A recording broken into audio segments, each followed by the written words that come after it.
아멘. 감사합니다. 우리 옆에 계신 분과 이렇게 인사합니다. 주 안에서 같은 마음 품읍시다. 주 안에서 같은 마음 품읍시다. 예.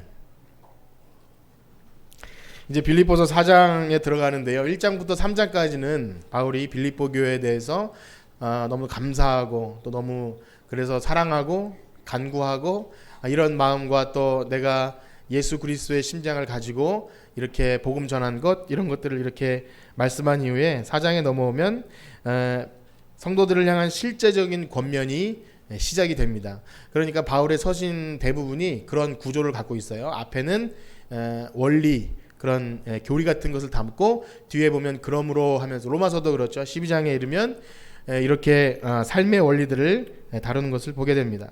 물론 앞부분에도 중간중간 그런 적용도 나오고 하지만 대부분이 그렇게 신앙의 원리에 기초한 바울이 가지고 있는 그런 구약에서부터 오는 하나님의 그 계시와 언약에 기초한 그런 말씀을 제대로 다진 후에 뒷부분에는 그런 것들을 삶에 어떻게 연관시키느냐를 다루고 있어요. 그래서 중요한 것은 뭐냐면 우리의 신앙생활이 항상 말씀에 기초해야 할 줄 믿습니다. 그래서 왜 중요하냐면 만약에 제대로 된 말씀과 그 신앙 원리를 제대로 모른 다음에 그냥 이렇게 꼭 반석이 아니라 모래 위에 쌓아진 것처럼 얹어지면 겉모양은 잘하는 것 같고 좀 이렇게 뭐 직분도 받고 하는 것 같지만 한계가 금방 드러나요. 한계가 드러나고 밑바닥이 금방 드러납니다.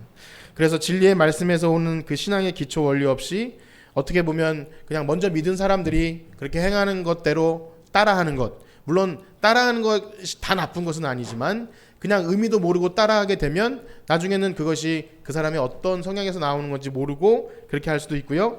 또 가끔씩은 세상의 원리가 교회에 들어오기도 하죠. 그 다음에 나의 변화되지 않은 심령을 가지고 교회 안에서 이렇게 말하고 행동하게 된다면 자기 자신에게도 문제지만 함께 신앙생활하는 공동체 내에서도 뭔가 세상으로 혹은 자기 개인적인 어떤 성향과 그렇게 갈 수밖에 없어요. 그래서 바라기는요, 우리 신앙생활의 그 기초가 다른 어떤 것이 아닌 말씀에 기초해야 할 줄 믿습니다. 그 신앙의 원리들이 잘 체계화되어 가지고 그것이 삶으로 이렇게 드러나야 우리가 주님 앞에서 성화되어야 된다 그러죠. 말씀으로 자라나고 그것이 우리의 삶이 되는 겁니다. 자, 그렇다면 바울이 4장으로 넘어가기 전에 이제 뭔가 3장까지 내용 중에서 4장에 바울이 말하고자 하는 삶의 원리에 적합한 그런 사람들이 어떤 사람인지를 한번 살펴보길 원하는데요. 빌립보서 3장 19절과 20절을 한번 같이 읽어보도록 하겠습니다. 3장입니다. 19절 20절 시작. 그들의 마침은 멸망이요 그들의 신은 배요 그 영광은 그들의 부끄러움에 있고 땅의 일을 생각하는 자라. 그러나 우리의 시민권은 하늘에 있는지라 거기로부터 구원하는 자 곧 주 예수 그리스도를. 아멘. 그렇죠. 바울이 이 십자가의 원수라고까지 강하게 표현하던 자들은 누구냐면 복음보다는 자신의 행위를 드러내고자 하였던 그런 사람들, 율법을 드러내고자 했던 사람들이에요. 그래서 빌립보 교회 안에 있던 사람들을 포함한 십자가의 원수로 행했던 사람들을 이렇게 표현합니다. 마침은 멸망, 신은 배. 가장 중요한 것은 땅의 일을 생각하는 자, 그들의 통칭에서 땅의 일을 생각하는 자. 대조되는 말이 있죠. 20절에 어떻게 시작하죠? 그러나 우리의 시민권은 하늘에 있는지라. 그러니까 땅의 일을 생각하는 자와 시민권의 하늘에 있는 자가 대조되면서 우리는 어떤 사람들이냐면 시민권이 하늘에 있는 자라는 거예요. 여러분 시민권 하늘에 있으신 자들 맞죠? 그것이 되어야 바울의 4장부터 넘어가는 권면이 적용할 수 있다는 거예요. 만약에 그렇지 않다면 그냥 윤리 도덕 뭐 기뻐하라 뭐 권면 이렇게 뭐 너 자기의 뭐죠 이제 넘어가면 관용을 모든 사람에게 알게 하라 뭐 이런 말들이 나올 때 변화받지도 않았는데 이런 말씀을 들으면요 힘들어요. 윤리 도덕 갖고 나 여기 교회 와서 내 성질 죽이라는 거 이렇게 그냥 힘들기만 한데 정말 우리의 시민권에 하늘에 있고 나의 과거의 모습은 죽었고 오직 예수님만 내 안에 사실 때 이 권면들은 너무 사랑스럽고 실제적인 권면이 된다는 거죠. 그래서 정말 시민권이 하늘에 있는 자라는 것은 뭐냐면 이 땅에 발을 디디고 살고 있지만 우리의 마음은 온통 하나님 나라에 가 있어요. 그래서 천국을 사모하고 이 땅에 우리가 발을 딛고 먹고 살지만 이 땅이 전부가 아니라는 것을 항상 생각해요. 그래서 여기서 뭐 슬퍼하거나 기뻐하거나 이런 일에 그렇게 크게 영향받지 않는 거죠. 물론 영향을 안 받을 수 없지만 그것 때문에 슬퍼지고 막 노여워지고 그냥 미워지고 이런 것이 우리의 마음을 사로잡지 않게 된다는 거예요. 여러분, 하늘에 시민권 있는 성도들인 줄 믿습니다. 그것이 명확해야 돼요. 시민권 하면 여러분 무엇이 떠오르나요? 시민권? 가장 아마 유명한 게 미국 시민권이에요. 그죠? 그래서 어떤 목사님들이 가끔씩 와서 이런 얘기를 해요. 미국에 이민을 갔는데 영주권 따기도 너무 힘들고 시민권을 어떻게 따는데 그게 하나님의 은혜라고. 그래서 어떻게 거기서 얻을 수 없는 시민권을 따야 학교도 다닐 수 있고 아이들도 교육하고 이런 얘기를 막 할 때 대단하구나. 그래서 연예인이나 돈 있는 사람들은 왜 원정 출산을 해서라도 미국 시민권을 얻으려고 하지 않습니까? 여러분 그런 거 혹시 갖고 싶으세요? 저는 하나도 갖고 싶지 않은데 어쨌든 그런 시민권 그런 얘기를 해요. 미국이나 캐나다에 시민권이 있으면 6명 정도 아이 있으면 일 안 해도 먹고 살 수 있다고 합니다. 여러분 안 놀라시네요. 저는 근데 전혀 유혹받지는 않는데 어쨌든 그 시민권의 자부심이 대단하죠. 그래서 미국 시민권을 가진 사람이 뭐 기자나 이런 사람이 북한이나 어떤 좀 위험한 지역에 억류되잖아요. 그러면 영화에도 그런 게 많이 나오는데 각종 그 재정과 그 군사력과 정치력을 다 동원해서 혹시 희생이 있을지라도 그 사람을 구해내요. 그렇기 때문에 그 미국 시민권이 아마 대단한 거라고 생각이 드는데 우리나라 여권을 가지고 어느 나라에 가면 그런 대우를 받을 수 있을지 모르지만 그래도 괜찮은 것 같아요. 우리나라 한국 여권. 자, 여러분 혹시 미국 국적과 한국 국적을 선택하라면 어디를 선택하시겠습니까? 뭐 되지도 않을 일이지만 한번 그냥 물어봤고요. 이런 얘기를 드리는 이유는 뭐냐면 당시 그 빌립보에는요 어떤 사람들이 줄을 이뤄서 살았냐면 로마에서 이렇게 보낸 사람들, 퇴역 군인들이나 로마 시민권자들을 보내서 빌립보에 심어서 황제가 명령을 했어요. 거기서 로마의 제2의 로마를 만들어서 한번 로마처럼 대단한 동네를 만들어봐라. 그래서 그 사명감을 갖고 이 사람들이 일로 이주된 거예요. 그러니까 그 사람들은 빌립보라는 땅에 발을 디디고 살지만 나는 로마 시민권자야.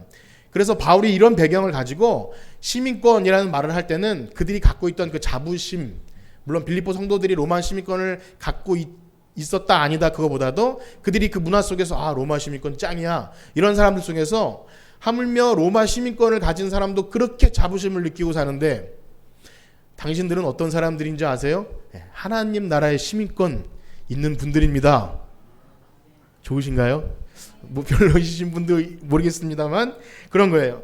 참 그 빌립보라는 동네에 로마 시민권을 갖고 있었기에 애국심이 더 고취됐고 여러분 그러지 않습니까? 가끔씩 이민 가거나 그래가지고 한국을 더 생각하는 그런 경우도 있죠. 유학 가거나 해서 그런 것처럼 멀리 있는 동네에서 그런 시민권에 대한 마음이 많았던 것 같아요. 그것처럼 우리 하나님 나라의 시민권 비록 이 땅을 발을 디디고 살고 여기서 먹고 사람들과 대화하며 살지만 신분 자체가 하늘과 땅 차이에요. 아까 그랬죠? 땅의 일을 생각하는 자 우리는 하늘에 우리의 시민권은 하늘에 있는 자. 여러분 그 생각 우리 안에 제대로 갖고 있길 축복합니다. 그런 생각이 있어야 바울의 권면이 의미가 있는 거예요. 그래서 우리가 주님 말씀대로 살고 뜻대로 살고 십자가 지고 가는 이 신앙의 길이 어려운 건 맞아요. 십자가 지고 주님 따르는 길은 어려운데 그것을 가능하게 하는 그 능력은 어디서 나오냐면 우리의 신분이 누구인지를 제대로 할 때죠. 만약에 우리가 하늘의 시민권을 두고 우리의 소속이 당연히 돌아갈 고향이 하나님 나라라는 것을 까먹고 살면 뭐 갈팡질팡하는 거예요. 이 땅이 내 고향인가 아니면 여기서 잘 돼야 되는데 여기서 집을 제대로 갖고 그래도 좀 풍요하게 살아야 되는데 이것 때문에 힘든데 바울이나 이런 많은 신앙의 선배들은 가진 것 하나 없고 매 맞고 또 헐벗고 감옥에 갇히고 해도 내 시민권 하늘에 이 생각만 하면 그냥 기뻐졌던 거죠. 그래서 여러분 그렇게 축복합니다. 하늘의 시민권을 최고로 여기는 여러분들 되기를 축복합니다. 자, 그럼 그런 마음 가지고 한번 1절 4장 1절을 읽어보도록 하겠습니다. 시작. 그러므로 나의 사랑하고 사모하는 형제들 나의 기쁨이여 면류가 아닌 사랑하는 자들아 이와 같이 주 안에 서라. 아멘. 이제 시작되는 바울의 권면이 그러므로 그래서 이렇게 몇 가지를 나오는데 제가 미리 정리해드리면 1절부터 보면 주 안에 서라 이 동사들을 잘 봐야 되는데요. 2절에는 같은 마음 품어라. 4절에 보면 주 안에서 항상 기뻐하라. 5절에는요. 관용을 모든 사람에게 알게 하라. 6절에 아무것도 염려하지 말고 하나님께 아뢰라. 8절에는 뭐 이렇게 해서 이것들을 생각하라. 그 다음에 9절에 보면 배우고 받고 듣고 본바를 행하라. 오늘 여기까지 다 할 수 있을지는 잘 모르겠지만 시간이 닿는 대로 한번 해보겠는데요. 1절에 보면 이제 주 안에 서라. 그것이 첫 번째입니다. 그런데 그 말씀을 보기 전에 다시 한번 1절을 한번 같이 읽어볼까요? 1절 시작. 그러므로 나의 사랑하고 사모하는 형제들, 나의 기쁨이요 면류가 아닌 사랑하는 자들아, 이와 같이 주 안에 서라. 주 안에 서라라고 하는 말을 하고 싶은데 그 앞에 미사여구가 있어요. 뭐냐면 프로 말하면 너무나 보고 싶고 사랑하는 우리 형제 자매님들, 빌립보 성도님들 이렇게 시작하는 거죠. 굉장히 닭살 돋고 어떻게 그런 사랑 표현을 하고 있어요. 바울의 진심이겠죠. 근데 이런 생각이 듭니다. 만약에 바울이 내가 이렇게 잘 알고 나는 복음에 능통했고 했기 때문에 이제부터 하는 말을 잘 들어주세요라고 하는 것 매우 중요하지만 중요한 건 그 성도들과 나와의, 그러니까 바울 자신과의 관계가 어떤지를 정확히 하는 것은 너무나 중요한 겁니다. 그러니까 그들을 성도들을 생각할 때 바울은 여러 번 그런 말을 했어요. 당신들이 주 안에 서기만 하면 내가 이제 살리라. 혹은 그렇게 사는 것을 보니까 너무나 나는 이제 사라져도, 나는 가진 것 아무거나 없어도 내가 이제 하나님 앞에 내가 다른질한 것이 헛된 것이 아닙니다. 이런 말을 자주 했죠. 그래서 여러분 옆에 계신 분이 한번 그렇게 인사해 볼까요? 보고 싶었습니다. 이렇게 해볼까요? 보고 싶었습니다. 진심이신가요? 이게 되지 않고는 어떤 말도 소용이 없어요. 사실은 좀 좋지 않은 예입니다. 좋지 않은 예인데 이단이나 어떤 굉장히 유명한 목사님들 중에서 일단 목사님을 사랑하고 존경해요. 그 순수한 의도가 아니라 할지라도 성도들의 마음을 한번 얻으면요, 잘못된 가르침이나 이런 것에도 맹목적으로 추종해서 최근에 그 가장 이슈가 됐던 그 만민중앙교회인가요? 그 이재록 씨가 그렇게 됐는데도 끝까지 믿고 있는 성도들이 있죠. 불쌍하지만 그 나쁜 예이지만 그래요. 정말 사랑과 신뢰가 있으면 뭐 콩으로 매주를 뭘 쏘죠? 팥으로? 그렇게 말해도 그걸 믿는 거예요. 물론 너무나 귀중한 것이지만 맹목적이 되었을 때 사람이 우상이 되죠. 그 다음에 거기에 대한 분별력이 떨어지는 거예요. 나쁜 예라 그랬어요. 그런데요, 아무리 잘 정리되고 옳고 신학적으로 맞고 그래서 막 그래도 목사님이 나랑 친하지 않으면 안 들어요. 그것이 맞죠. 우리 심령도 마찬가지죠. 나랑 관계가 별로 친하지 않고 내 귀에 들어오지는 않고 순종되지도 않고 그것이 삶으로 이어진다는 것은 또 별개의 문제라는 거예요. 그래서 너무 중요한 거죠. 그래서 좀 못나도 성도들과의 관계가 그래도 진심으로, 그래도 사랑으로 대해야, 저한테 하는 말씀인 것 같아요. 그래서 거짓이나 가식이나 혹은 그냥 원리들만 쭉 나열하는 것은 의미가 없죠. 삶이 묻어나는 것, 제가 항상 기도하고 그런 것입니다. 그래서 삶으로 드러나는 것, 그리고 말 한마디가 내 개인적인 성향은 아니라 할지라도 뭐 사랑합니다, 보고 싶습니다, 이것이 뭐 사랑하는 연인 간에만 있는 것이 아니라 성도들 안에 이것이 있기를 간절히 축복합니다. 그래서 아까 전에 뭐 인사를 또 시키지는 않겠지만 일주일간에 각자의 자리에서 치열하게 싸우고 돌아오면 다른 어떤 막 친절한 인사가 아니더라도 초대교회는 그냥 얼굴만 마주치면 그냥 반갑고 눈물 나는 거야. 잘 살았니? 어떻게 핍박 가운데 그 로마의 그런 압제 가운데 했다가 주일날 모이기만 하면 반갑다고 인사 막 시키지 않아도 그냥 그 안에서 사랑이 있는 거죠. 그래서 바울은 이 권면들이 내가 당신들을 지금 가르칩니다 이렇게 막 접근하는 것이 아니라 부모의 심정으로 당신들만 잘 되면 나는 밥 안 먹어도 배불러요, 이런 마음을 가지고 성도들에게 말하는 거죠. 그래서 정말 그렇습니다. 정말 우리가 다 그렇게 되길 원해. 저도 그렇고 구역장이나 아니면 선생님들이 아이들이나 이렇게 대할 때 이거 배우자 뭐 이렇게 이것이 아니라 우리 아이들을 요즘에 부르는 찬양 보면 안녕 친구야 보고 싶었어, 이런 노래가 있는데 그냥 보고 싶기를 소원합니다. 한 주 동안 지긋지긋한 게 아니라 또 만나네 이게 아니라 정말 보고 싶기를 축복합니다. 그게 은혜죠. 그게 없이는 아무리 좋은 성경 공부 말씀 아무리 뭐 괜찮은 것이 있어도 이것이 그냥 막 이렇게 빗나가요. 그래서 정말 그 사랑이 있기를 간절히 축복합니다. 이제 이런 빌립보 성도들에게 이제 주 안에서라는 말씀을 드릴 텐데, 그래서 다시 한번 읽어볼게요. 4장 1절입니다. 시작. 그러므로 나의 사랑하고 사모하는 형제들, 나의 기쁨이요 면류관인 사랑하는 자들아, 이와 같이 주 안에 서라. 아멘. 여기 주 안에 서라라는 말은 이제 뭐 앉았다가 일어서라 이런 의미보다 이 스테코라는 이 헬라어는 이런 파마시잖아요. 파마, 스탠드 펌 그런 뜻이에요. 그러니까 사전적인 의미는 굳게 서다, 견고하게 서다, 요동하거나 흔들림 없이 서다. 이것을 더 실감나게 이 단어가 쓰여지는 것이 어디냐면 에베소서인데요. 에베소서 6장 13절, 유명한 그 전신갑주이라는 말씀 있지 않습니까? 그분을 한번 같이 읽어보겠습니다. 에베소서 6장 13절 시작. 그러므로 하나님의 전신갑주를 취하라. 이는 악한 날에 너희가 능히 대적하고 모든 일을 행한 후에 서기 위함이라. 에베소서 역시 바울이 썼는데, 바울이 로마의 시대에 살았기 때문에 또 군사 용어, 그 다음에 올림픽에 나오는 뭐 경주 이런 말을 많이 그런 말씀 속에 사용했습니다. 그래서 여기서도 좀 군인의 이미지를 가지고 생각하시면 될 것 같아요. 군인이 여기서 이 전쟁터에 나가서 이 대열을 쫙 짜서 스크럼이라 그러죠. 이렇게 빽빽하게 서서 방패를 들고 적진을 향해서 딱 서 있는 그 자세를 연상하면 될 것 같아요.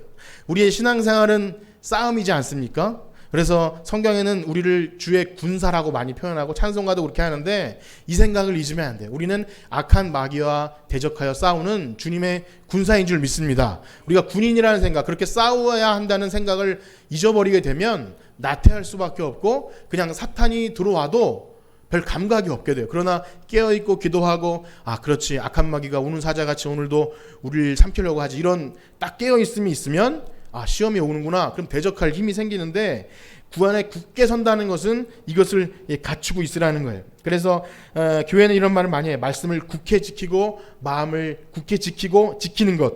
그래서요, 이런 표현이 있습니다. 신앙생활은 좀 적극적으로 나와서 능동적으로 싸우는 게 아니라 수동령이라 그래요. 수동령. 지키는 것. 우리가 많이 부르는 찬양 중에 보면 주께 묶인 나의 모든 삶 버티고 견디게 하시는, 이 찬양 있지 않습니까? 버티고 견디는 거예요. 그런데 그것이 우리의 힘으로 버티고 견디게 아니라 어디 안에서 굳게 서라 그러죠? 주 안에서 굳게 서는 거예요. 주님 주시는 능력 안에서 서야지 우리의 힘으로 쓰다가는 금방 밀리고 넘어지죠. 그래서 이 말이 첫 번째 나오는 겁니다. 정말 주님의 능력으로, 여기서 주께 묶인 나의 모든 삶이라고 한 것처럼 주님께만 붙어 있으면 우리는 서 있을 줄 믿습니다. 그것이 돼야 돼요. 우리가 그런 내가 버티고 서 있는 것, 내 힘으로, 그것이 아니라 주님, 내가 버티고 설 수 있도록 도와주시옵소서. 여러분, 그런 기도하기를 축복합니다. 자, 이제 두 번째는 좀 특별한 권면인데요. 먼저 두 특정한 사람의 이름을 언급하면서 권면을 합니다. 2절 말씀을 읽어보겠습니다. 2절 시작. 내가 유오디아를 권하고 순두개를 권하노니 주 안에서 같은 마음을 품으라. 성경에 어떤 개인의 이름이 나올 때 거의 칭찬하는 이름이 많이 나오는데, 같은 마음을 품으라고 하는 것은 분명히 무슨 문제가 있었던 것 같아요. 이 두 여인이거든요. 대대로 창피할 수도 있는데 사람 이름을 언급해서 바울이 그렇게 말하고 있어요. 헬라어는 그 이름이 여성인지 남성인지 그 단어 자체에 들어있기 때문에 이 두 사람, 유오디아와 순두개는 누가 봐도 여성입니다. 역시 빌립보 교회 초기에 개척 멤버 중에 누가 있었죠?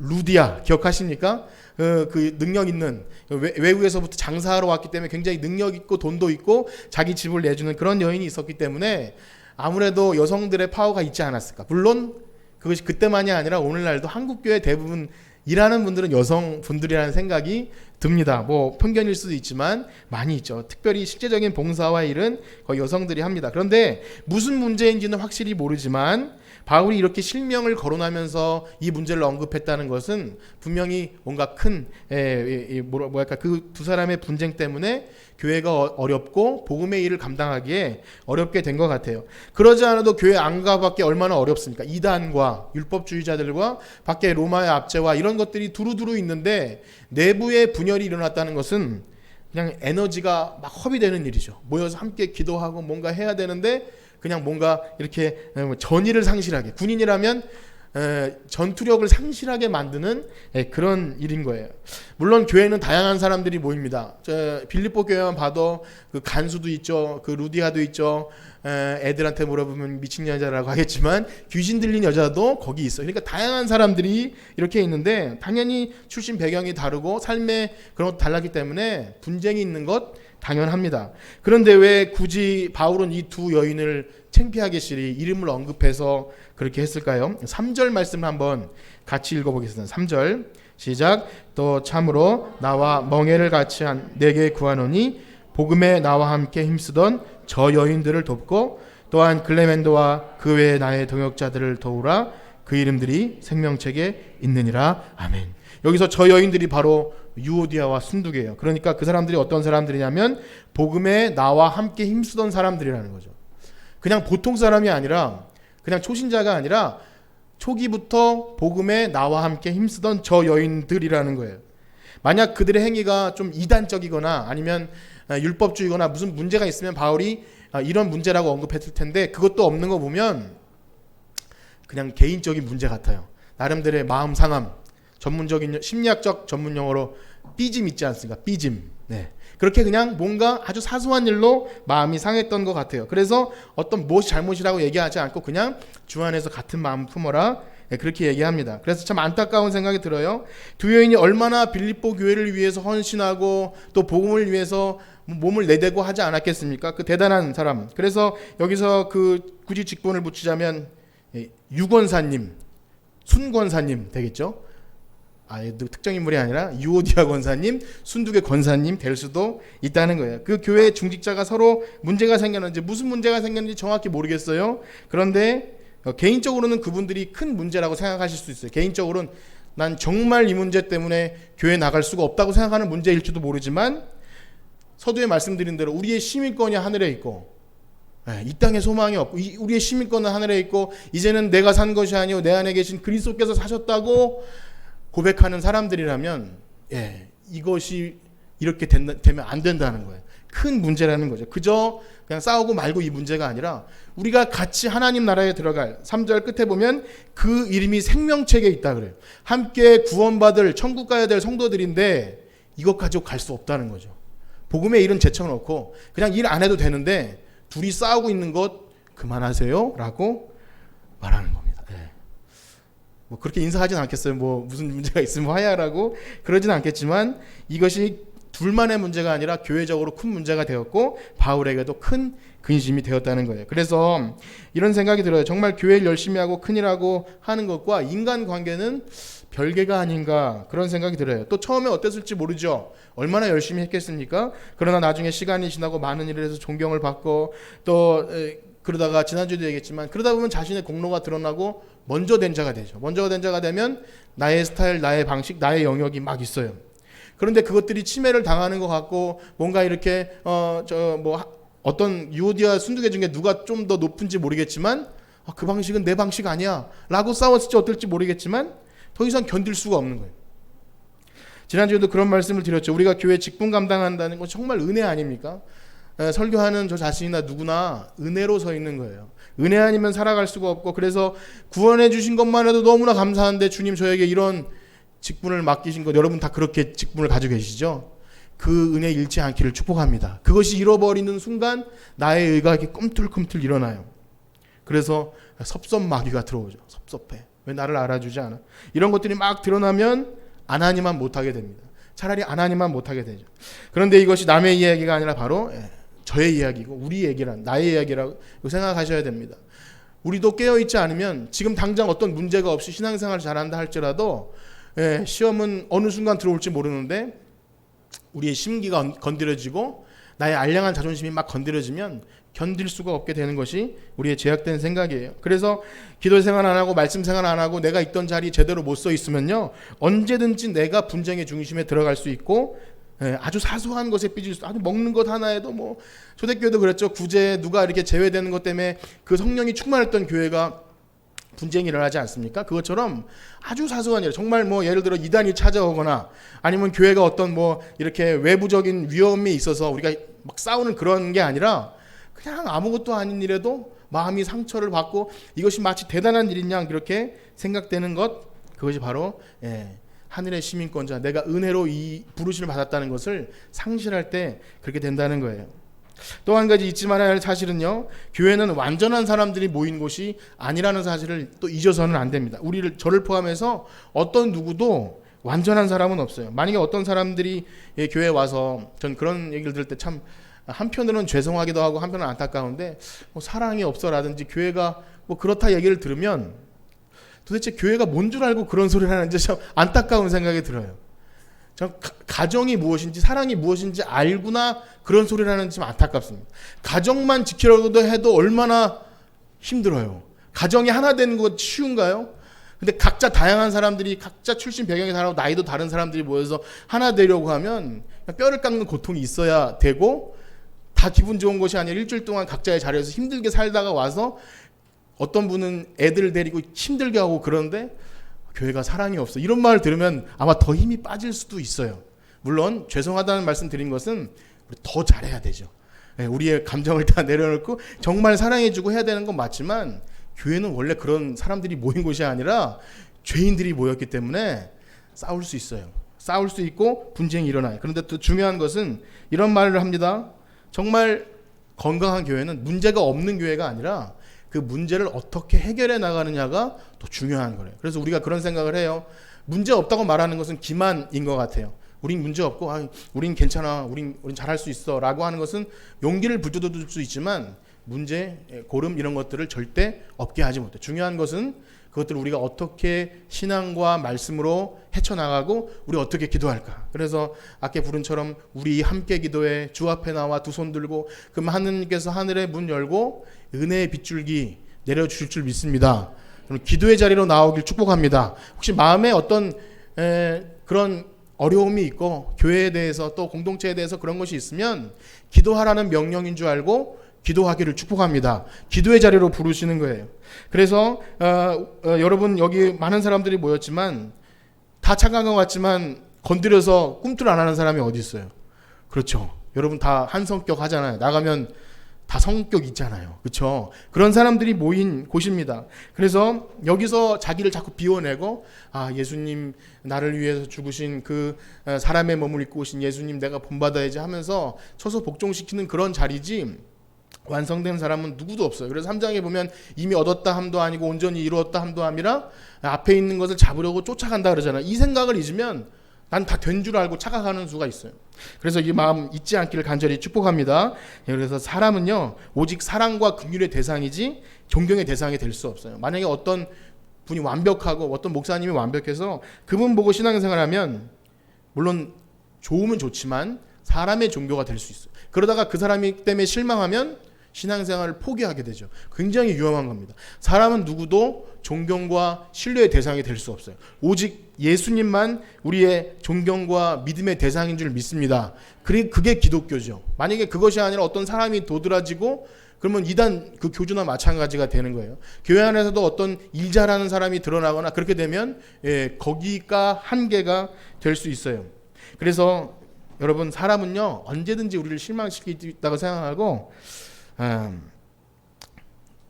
따라해 보실까요? 나나 잘하자. 우리 나만 잘하면 돼요. 나만 잘하자. 뭐 불만스러운 거 혹시 그런 거 있어도 내가 내 맡은 자리에서 주님 맡기신 일을 잘하는 것, 나는 배신 때리지 말고 그래야지. 그렇게 마음 품으면 될 것 같습니다. 자, 그렇게 2절에서 유오디아 순두개의 같은 마음을 품으라고 할 때 어떤 수식어가 붙냐면, 다시 한번 읽어볼까요? 3절이죠. 3절 시작. 또 참으로 나와 멍에를 같이 한 내게 구하노니 복음에 나와 함께 있었던 저인들을 돕고 또한 글레멘드와 그의 낭약자를 도우라. 그 이름들을 생명책에 있느니라. 이제 2절이죠. 2절 말씀에 주 안에서 같은 마음을 품으라 하죠. 주 안에서. 2절 주 안에서 같은 마음을 품으라. 다시 생각하면 이런 거죠. 같은 마음을 그냥 인간적으로 같은 마음 품으면 여러분 같은 마음 품는다고 해서 다 좋은 게 아니에요. 여러분 생각해보세요. 만약에 좀 삐딱하게 같은 마음 품을 수도 있는 거 아닙니까? 그래가지고 만약 원망과 시비와 수군거림에 같은 마음 품으면 그 시너지 효과도 엄청나요. 혼자 그랬는데 어떤 사람이 아니야 그런 마음 품으면 안 돼 이렇게 얘기해주면 약간 사그라들 텐데 맞아 그래서 같은 마음 품으면 이 걷잡을 수 없게 되는 것 같아요. 인간적으로 같은 마음 친해지고 둘이 친해지라는 그런 명령이 아니라 주 안에서 같은 마음 풀어하는 거예요. 정말 우리는 신앙생활을 누군가 선배들을 보고 따라하게 되어 있는데 좋은 것도 많이 따라하지만 이상하게 안 좋은 것도 많이 따라해요. 이렇게 시험 들었을 때 하는 방식까지도 가끔씩은 따라가는 것을 보게 됩니다. 정말 어려운 문제죠. 그렇기 때문에 같은 마음 품으라는 것은 인간적으로 친해져라, 둘이서 정말 그렇게 밥 같이 잘 먹고 막 그게 아니라 주 안에서 같은 마음 품으라는 것은 이제까지 빌립보에서 얘기했던 것처럼 예수 그리스도의 마음을 본받아서 한 마음 한 뜻이 되는 줄 믿습니다. 여러분, 그런 은혜가 있기를 축복합니다. 우리가 같은 마음 품는다 해서 친해지는 동호회처럼 우리는 마음이 너무 딱딱 맞아. 그건 세상의 어떤 동호회도 그럴 수 있어요. 교회는요, 우리의 성격과 우리의 성향, 저 사람 저걸 좋아해, 나도 좋아하는데 우리 친해질 수 있겠다, 이것이 아니라 전혀 다른 사람이 만나도 주 안에서 같은 마음 품어야 할 줄 믿습니다. 그래서 이러한 같은 마음 품는 것에 대해 바울의 표현은 우리가 되게 많은 것을 생각하죠. 빌립보서 4장 3절을 한번 다시 읽겠는데요. 4장 3절입니다. 시작. 또 참으로 나와 멍에를 같이 한 내게 구하노니. 여기까지 읽겠습니다. 여기 보면 나와 무엇을 같이 했다고요? 멍에를 같이 했다고 합니다. 멍에. 여러분, 멍에 뭔지 아시죠? 멍에가 소가 밭을 갈 때 이렇게 하는 건데 성경에도 많이 나와요. 한 결이라 그러면 두 마리가 한 팀이 돼서 밭을 갑니다. 나무로 이렇게 된 건데요. 이 멍에라는 것은 우리가 아는 대로 두 마리가 함께 갈기 때문에 만약에 이 두 소가 마음이 맞지 않으면 아주 골치 아픈 상황이 발생하죠. 이 소는 절로 가려고 그러고 이 소는 일로 가려고. 오늘처럼 날씨가 덥고 막 때가 때 힘들어 죽겠는데 밭도 안 갈아지고 마음도 안 먹고 하면 진땀만 빼면서 대략 총체적 난국, 대략 난감 상황이 벌어지는 거예요. 지금 밖에서도 굉장히 대적자들이 많고 안에서도 힘든 일이 많은데 나와 함께 복음에 힘썼던 그 여인들이 같은 마음 품지 못할 때 이거는 그냥 그 여인들 그냥 빼놓고 가지, 그게 되지 않는다는 거죠. 그래서 교회는요, 함께 멍에를 지고 가는 공동체입니다. 그렇게 인사합시다. 우리는 멍에를 함께 졌습니다. 우리는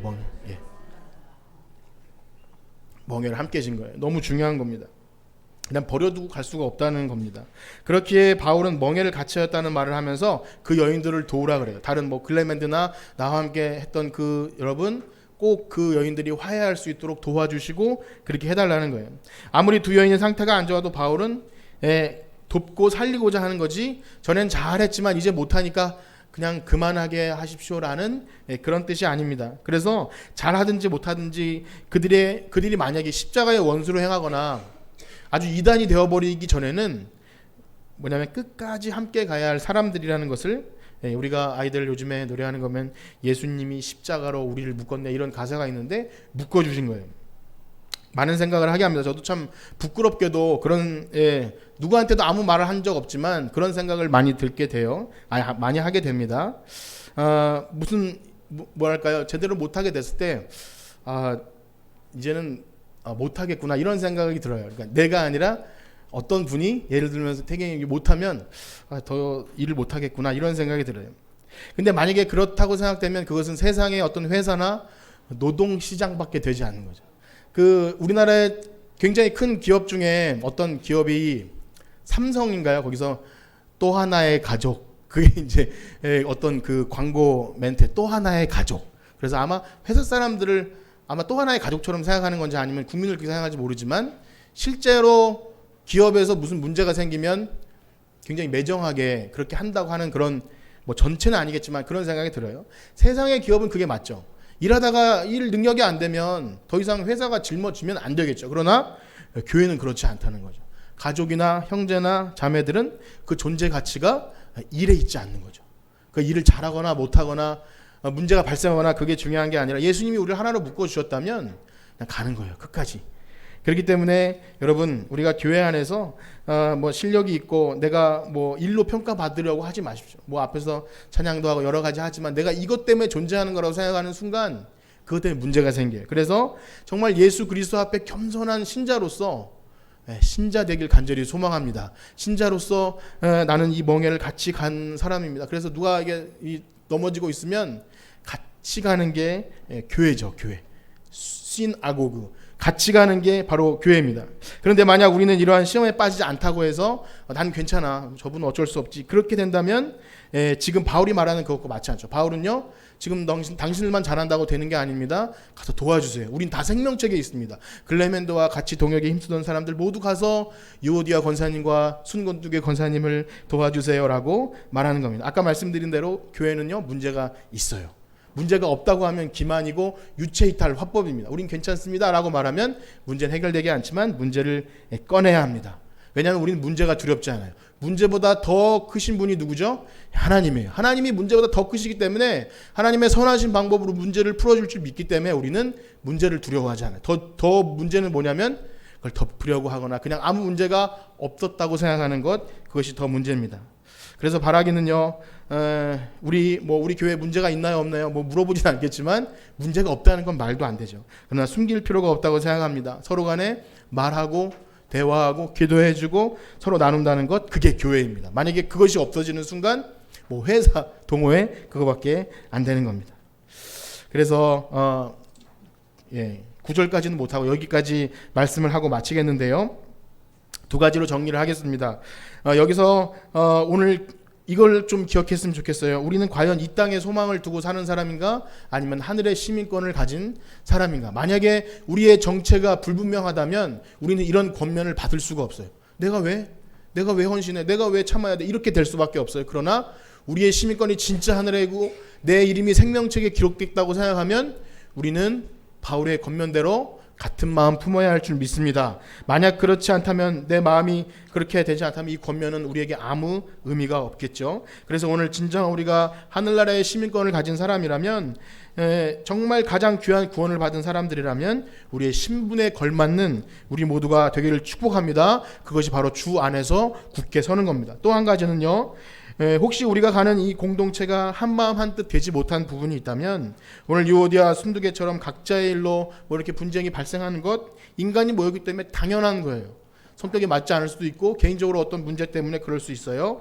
그러나 함께 멍에를 짊어지고 복음을 위해 나가야 될 이 공동체가 그냥 그 문제를 방치한다면 그것은 힘을 빼는 일이죠. 정말 하나님 나라 복음을 위해서 열심히 나가고 전도하고 우리가 할 일이 얼마나 많이 있습니까? 그런데 그 일을 하지 못할 때 아주 사소한 일로 이것이 가장 큰 문제인 양, 교회가 그런 문제인 양 그렇게 생각되는데, 그때는 그게 맞겠지만 중요한 것은 우리가 진짜 할 일을 못했다는 거예요. 전도하고 구제하고 봉사하고 말씀 공부하고 이 일을 잊어버리는 순간 아주 이상한 일에 시험을 받게 됩니다.